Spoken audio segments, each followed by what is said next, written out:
Hey guys, so as you know, the Raise keyboard has a unique and interesting feature, which is that it can be detached and at the same time attached. Mm-hmm. And I know that the process of achieving the perfect or a good design has been challenging. Mm-hmm. So Manel's here and is going to explain to us the evolution of the joint. Yes. Well, this process started at the beginning of the project. We knew that we wanted to have a good solution to attach or detach, a good design. We had like a first concept. I think maybe the simplest concept we have done. It was like that. This is one of our first working prototypes. So this joint has magnets. So if you move it, it moves in one piece around the table, but we don't have like a solid joint. I mean, it's only the magnets joining both pieces. It's good enough to use it on the table. Check that if you want. It's not as strong. We wanted something more solid and resistant. So we moved to a second concept, the metal joint. It's our second working prototype. And this is it? We have a mechanical joint, very simple guide. It's male, female, and you just join it. Mm-hmm. Okay. And it's strong. It's stronger. It's stronger than the other, but as you can see, you can move that. Yeah. Okay? It's not solid. That's because the joint piece, the piece in the middle, is a CNC piece of aluminum. This is the piece you can find here and here. And the look is great because it's the same material as the keyboard, so you can anodize and looks like one piece. We screw here, screw, solder, depending on the process. We also have magnets here, and inside we have magnets, like in previous version. So the resistance is better, but the fitting is not very good because aluminum, CNC aluminum, you can have a lot of precision, but you also have degradation of the material. Or wear? It can wear. Yeah, it can wear, and then that's happening.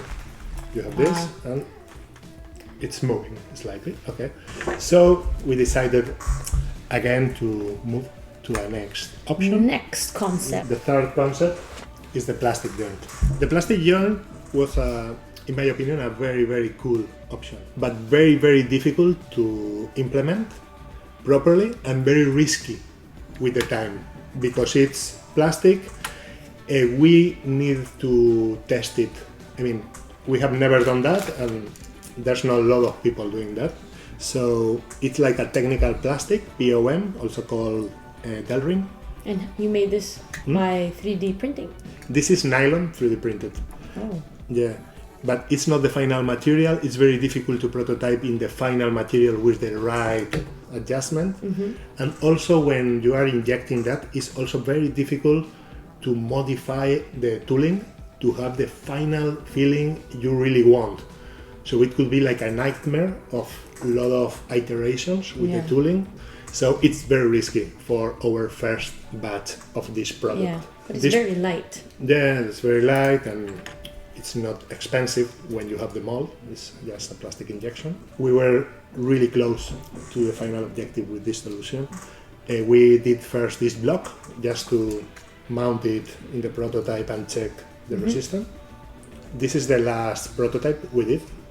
Take a look. This is, we have magnets, we have the joint, the Japanese joint we call it. It's like a male-female joint with a strange shape. So the contact surface is optimal, okay? Okay. And we were happy with that, but it was too difficult and too challenging in manufacturing. So we moved again to the fourth concept, is the metal pin joints. We have designed 4 metal pins, okay, like this. It's male, female, but it's made in steel, in stainless steel. We are not worried about wear, we are not worried about fitting problems. It's easy to modify. If we are not happy with the first one, we just change the dimensions slightly and then test it again, and it's easier. It's easier. Yeah. So this is one prototype with metal pins, and we are trying now only with 2 metal pins a male and female. So it's more resistant like that. And magnets on the bottom and on the top. Oh, and now it's more stable. Yeah, it's much more stable. Now we have removed pins and it's still stable. Maybe we have to add one more pin, or maybe we just need to add more magnets. But we are happy, very happy with this solution. Easy to attach, to detach, okay? Something also very important is that we are learning about this shape. As we take the keyboard like that, we are applying the strength in this point, more or less, not in the middle, okay? So we need stronger magnets in the bottom and lower or weaker magnets on top. Oh. Yeah, and we are also putting smaller pins on top, longer pins on the bottom. We are sure we have the right resistance because we have tested with weight and everything. But now we need to remove the resistance to gain feeling, because with a very resistant product, it's difficult to have a very good feeling. Yeah. So we are now in this process. Meaning you want it to be easier for users to detach and attach. Exactly. Yeah. Exactly. But when it's attached, it should be 100% resistant. Yeah. So we need to find the point. I'm going to China next week to our factory, and we are going to test different pins and talk directly with the metal manufacturer, explain him with this prototype the feeling we want. So we will optimize the product. You're going to China? I'm going to China. Can I come with you? Yes, sir. Okay. I wish I can go to China. Yeah, you will one day. One day. Okay, maybe we can film our update from China. Of course, we will. We will film a lot. I think we are in the final solution.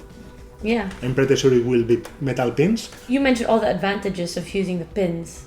Are there any disadvantages? We need to have a couple of screw heads in each side.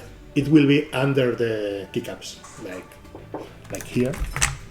Okay, under these keycaps, it will be only visible when you remove the keycap, and it's not very visible because the screw is in the same color. I have done a 3D model version of the keyboard, so you can see in this version how it will look with the metal pins. It's a more expensive option for us. I mean, you are going to pay the same, but it's going to be a bit more expensive for us because it's like a special CMC metal pieces. But we are happy with that. If the feeling is good, the resistance is good, I think we can pay a bit more for this part of the product. And I think it gives it a better quality. Yeah, definitely.